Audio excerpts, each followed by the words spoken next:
One of the first ones was, how do I find a buyer?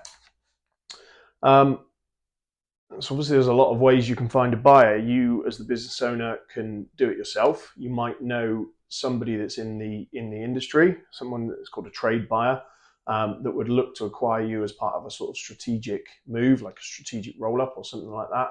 So first step really is to reach out to people in your industry. When I was selling my plant hire business, I reached out to three or four people that I knew ran bigger businesses that were kind of looking for, I knew that they were looking for businesses sort of broadly in my geographical range, where our site was. And I reached out to them individually, asked them to sign an NDA before we had a conversation, and went from there. Unfortunately, that didn't help me sell my business. I ended up going with a broker. So somebody like me that can, act as the middleman between you as the seller and the buyer. Um, that alleviates a lot of pressure, or it should alleviate a lot of pressure if you find the right one.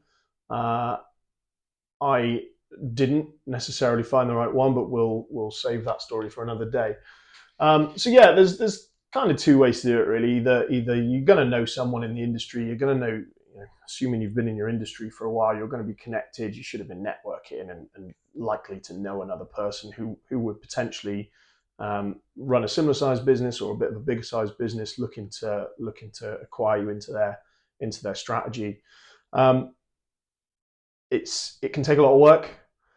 That's the reason why brokers get paid ultimately, because it's not just a case of picking up the phone and resolving that situation quickly. It can take a long time.